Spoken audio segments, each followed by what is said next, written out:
रजीम बिस्मिल्लाहिर्रहमानिर्रहीम। प्यारे बच्चों, मैं photon school physics class 9th के यूनिट 6 के लेक्चर नंबर 8 में मैं आप लोगों को खुशामदीद कहता हूँ। सबसे पहले दुआ पढ़ लें। बिस्मिल्लाहिर्रहमानिर्रहीम। रब्बि ज़िदनी इल्मा रब्बि इश्रह ली सदरी व यस्सिर ली अमरी वहलुल उक़दतम मिन लिसानी यफ़क़हू क़ौली। प्यारे बच्चों, आज के इस चैप्टर में हम सीखेंगे, क्या सीखेंगे? एनर्जी के बारे में, इसकी टाइप्स कौन सी हैं और इसकी फॉर्म्स डिफरेंट कौन सी हैं, और एनर्जी की कन्वर्जन के बारे में बेटा आज हम पढ़ेंगे। तो सबसे पहले हम आगाज़ करते हैं एनर्जी का। एनर्जी कहते हैं ability of a body to do work. किसी बॉडी के जो काम करने की सलाहियत होती है ना, उसको हम एनर्जी कहते हैं। जैसे एक जवान आदमी वो ज़्यादा काम कर सकता है और एक बूढ़ा आदमी बहुत थोड़ा काम कर सकता है।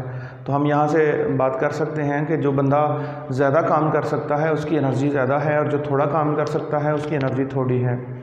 या एक छोटा सेल आप ले लें, जो घड़ी छोटी रिस्ट वॉच में इस्तेमाल होता है, वो थोड़ा काम कर सकती है, मतलब वो बड़ा क्लॉक नहीं चला सकती। और जो बड़ा सेल होता है वो बड़ा क्लॉक चला सकती है। तो हम कह सकते हैं कि जो छोटा सेल है इसकी एनर्जी थोड़ी है, और जो बड़ा सेल है इसके अंदर एनर्जी ज़्यादा है। तो एनर्जी की डेफिनेशन फिर क्या हो गई? The ability of a body to do work. किसी भी बॉडी की जो काम करने की सलाहियत होती है उसे हम एनर्जी कहते हैं। बेटा एनर्जी की ना बेसिक टाइप्स हैं दो, काइनेटिक एनर्जी और पोटेंशियल एनर्जी। किसी बॉडी के जो मोशन की वजह से काम करने की सलाहियत होती है उसे हम काइनेटिक एनर्जी कहते हैं। Ability of a body to do work due to its motion. किसी बॉडी की मोशन की वजह से जो काम करने की सलाहियत होती है ना, उसे हम काइनेटिक एनर्जी कहते हैं। मिसाल के तौर पे जो हवा चलती है और रास्ते में हमने पंचक्कियाँ लगाई होती हैं, पंखे बड़े लगाए होते हैं, हवा के चलने से वो पंखे घूमते हैं। तो हम कहेंगे जो पंखों के घूमने से एनर्जी हम पैदा कर रहे हैं, बिजली पैदा कर रहे हैं, पंखों के घूमने से जो एनर्जी हमें हासिल हो रही है ना, पंखों के घूमने से जो एनर्जी हमें हासिल हो रही है उसे हम काइनेटिक एनर्जी कहेंगे। और आगे वो काइनेटिक एनर्जी किसमें बदलती है? इलेक्ट्रिसिटी में, इलेक्ट्रिकल एनर्जी में बदलती है।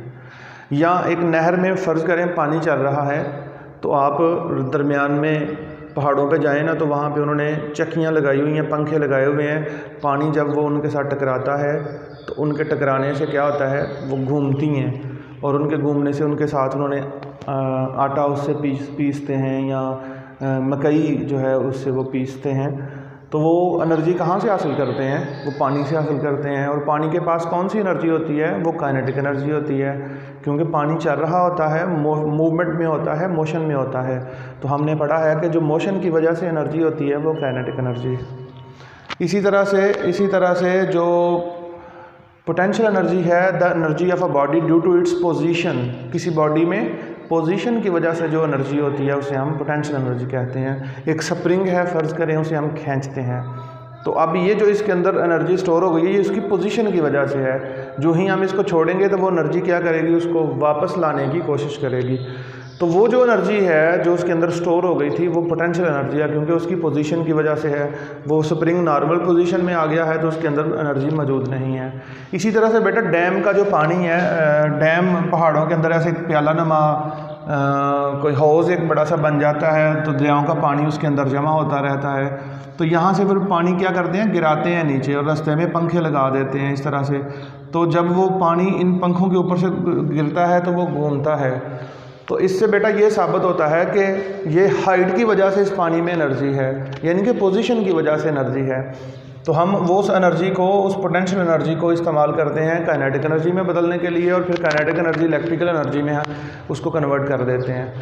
तो इसका मतलब ये है कि जो डैम के अंदर पानी स्टोर होता है उसके अंदर जो एनर्जी मौजूद होती है ना, वो पोटेंशियल एनर्जी है। इसकी डेफिनेशन यूँ करेंगे, the energy of a body due to its position is known as potential energy. बेटा पोटेंशियल एनर्जी की डिफरेंट टाइप्स हैं। ग्रेविटेशनल पोटेंशियल एनर्जी है, जैसे ज़मीन से मैं एक मार्कर को उठा के तो यहाँ पे ले आया हूँ। अब जो मैं इसको ऊपर ले जा रहा हूँ, मैं इसको एनर्जी दे रहा हूँ मार्कर को, और वो एनर्जी इसके अंदर स्टोर हो रही है। तो ये जो एनर्जी है ज़मीन से हाइट की वजह से, इस एनर्जी को ग्रेविटेशनल पोटेंशियल एनर्जी कहते हैं। और जो ही मैं इस मार्कर को नीचे फेंकूँगा छोड़ूंगा तो ये नीचे जाने की कोशिश करेगा। तो किस एनर्जी की वजह से नीचे जाने की कोशिश करेगा? अपनी पोटेंशियल एनर्जी की वजह से। बेटा एनर्जी के डिफरेंट टाइप्स हैं। जैसे मैकेनिकल एनर्जी है, कोई भी बॉडी हरकत कर रही हो तो उसके अंदर जो एनर्जी होती है ना वो मैकेनिकल एनर्जी है, या उसको हरकत देने के लिए, किसी बॉडी को हरकत देने के लिए जो एनर्जी चाहिए होती है ना वो मैकेनिकल एनर्जी है। जैसे ये पंखा घूम रहा है तो इसके अंदर जो एनर्जी है वो मैकेनिकल एनर्जी है। हीट एनर्जी, बेटा एनर्जी की एक और किस्म भी है, हीट एनर्जी। आप देखें कपड़े इस्त्री करते हैं तो हीट प्रोड्यूस होती है, तो हीट भी एनर्जी की एक किस्म है। इलेक्ट्रिकल एनर्जी, जो बिजली हम घरों में इस्तेमाल करते हैं डिफरेंट काम करने के लिए, जूसर चलाने के लिए, इस्त्री चलाने के लिए, पंखा चलाने के लिए, एयर कंडीशनर चलाने के लिए, तो वो एनर्जी जो होती है वो इलेक्ट्रिकल एनर्जी है। साउंड एनर्जी, मैं बोल रहा हूँ आप तक मेरी आवाज़ पहुँच रही है, तो ये भी एनर्जी की किस्म है। Sound is also a form of energy. उसके बाद बेटा लाइट एनर्जी, आप जानते हैं रात के वक्त हमें नज़र नहीं आता, जो ही हम बल्ब ऑन करते हैं हमें नज़र आना शुरू हो जाता है, तो वो जो बल्ब के ज़रिए से रोशनी निकल रही है बेटा वो एनर्जी की एक किस्म है। केमिकल एनर्जी, आप जानते हैं कि हम जो खुराक खाते हैं, हम खुराक इसलिए खाते हैं कि हमारी बॉडी को एनर्जी मिले, और इसका मतलब ये हुआ कि खुराक के अंदर एनर्जी मौजूद होती है जिससे हमारी बॉडी वर्क करती है। अगर हमें खुराक नहीं मिलेगी तो हमारी बॉडी वर्क नहीं करेगी। तो एनर्जी जो हमें खुराक से हासिल होती है वो केमिकल एनर्जी है। या एक सेल है, बैटरी या सेल है, उसके अंदर जो स्टोर्ड एनर्जी होती है वो भी इलेक्ट्रिकल एनर्जी है। उसके बाद है जी न्यूक्लियर एनर्जी। एटम बम चलाने से जो एनर्जी हासिल होती है, यानी कि एटम का जो सेंट्रल पार्टिकल न्यूक्लियस है, जब उसे तोड़ते हैं तो हमें बहुत ज़्यादा एनर्जी हासिल होती है, उस एनर्जी को हम न्यूक्लियर एनर्जी कहते हैं। न्यूक्लियस के टूटने से जो एनर्जी हमें हासिल होती है, या दूसरे लफ्ज़ों में कह लें कि ये प्रोसेस एटम बम में इस्तेमाल होता है, एटम बम के चलने से जो एनर्जी हमें हासिल होती है उस एनर्जी को हम न्यूक्लियर एनर्जी कहते हैं। तो बेटा ये डिफरेंट फॉर्म्स ऑफ एनर्जी थी जिनको हम अपनी ज़िंदगी में डिस्कस करेंगे, पढ़ेंगे। आगे इंटर कन्वर्जन ऑफ एनर्जी। अल्लाह ताला का बड़ा खूबसूरत एक कानून बना हुआ है कि हम एनर्जी की एक किस्म को दूसरी किस्म में रोज़ बदलते रहते हैं। जैसे पंखा चलाना हो तो पीछे से हम क्या करते हैं, ये बिजली इसको देते हैं। बिजली कहाँ से आ रही है? डैम से आ रही है, और डैम के अंदर पानी के अंदर पोटेंशियल एनर्जी होती है। पोटेंशियल एनर्जी को हम कन्वर्ट करते हैं मैकेनिकल एनर्जी में। मैकेनिकल एनर्जी आगे कन्वर्ट होती है इलेक्ट्रिकल एनर्जी में। इलेक्ट्रिक एनर्जी हमारे पंखे तक आ जाती है, और वो इलेक्ट्रिक एनर्जी दोबारा पंखे को घुमा के मैकेनिकल एनर्जी में कन्वर्ट करती है। तो बेटा इससे ये साबित हुआ कि हम रोज़मर्रा ज़िंदगी में जैसे किसी ने VCR या डेक लगाया हुआ है, या टेप चलाई हुई है, या मतलब म्यूज़िक सुन रहा है, तो वो क्या कर रहा है, इलेक्ट्रिकल एनर्जी को साउंड एनर्जी में कन्वर्ट कर रहा है। जैसे आप कपड़े इस्त्री करते हैं सुबह स्कूल या कॉलेज जाने के लिए, तो इस्त्री को कौन सी एनर्जी देते हैं आप? Electrical energy. और इस्त्री उस एनर्जी को किस में कन्वर्ट कर देती है? हीट एनर्जी में। तो इसका मतलब ये हुआ कि डेली बेसिस पे हम हर रोज़ एनर्जी के डिफरेंट फॉर्म्स को डिफरेंट फॉर्म्स में कन्वर्ट करते हैं। लिहाजा एनर्जी जो है वो एक किस्म से दूसरी किस्म में बदली जा सकती है। केमिस्ट्री में भी आपने पढ़ा है, one form of energy can be converted to another form of energy, but the total sum of energy always remains the constant. जैसे मेरे पास ये पोटेंशियल एनर्जी है, मैं जो ही इसको छोड़ता हूँ तो मार्कर नीचे आना शुरू करता है, और पहले वो रेस्ट में था जब मैंने पकड़ा हुआ था, जो ही ये नीचे आ रहा है तो इसकी स्पीड बढ़ना शुरू हो जाती है। तो ये जो पोटेंशियल एनर्जी है ये किस में कन्वर्ट हो रही है? ऐसा ऐसा मैकेनिकल एनर्जी में कन्वर्ट हो रही है, जिसकी वजह से ये नीचे जा रहा है, जिसे हम काइनेटिक एनर्जी कहते हैं, मोशन की वजह से जो एनर्जी होती है। तो बेटा ये जितनी पोटेंशियल एनर्जी में कमी वाक़या हो रही है उतना काइनेटिक एनर्जी में इजाफा हो रहा है। तो हमें यहाँ से क्या साबित हुआ है कि एक फॉर्म एनर्जी की दूसरी फॉर्म में कन्वर्ट होती है, लेकिन जो सारी एनर्जीज़ का सम है वो हमेशा कांस्टेंट रहता है।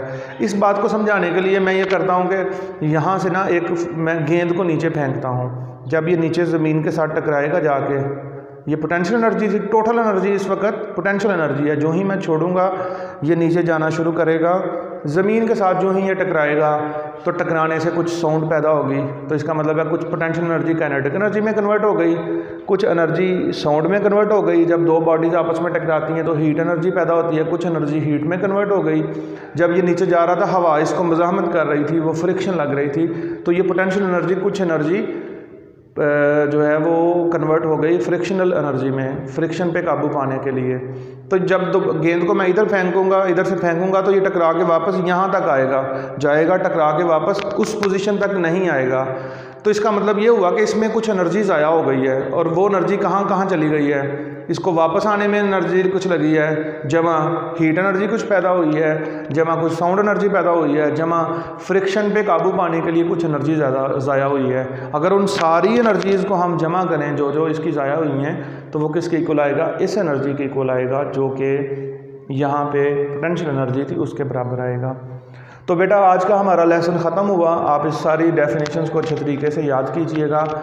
तो इस टॉपिक का नतीजा क्या निकला है, रिज़ल्ट क्या है कि एनर्जी की एक किस्म रोज़मर्रा ज़िंदगी में दूसरी किस्म में बदलती रहती है, लेकिन जो टोटल एनर्जी का सम है वो हमेशा रिमेंस कांस्टेंट।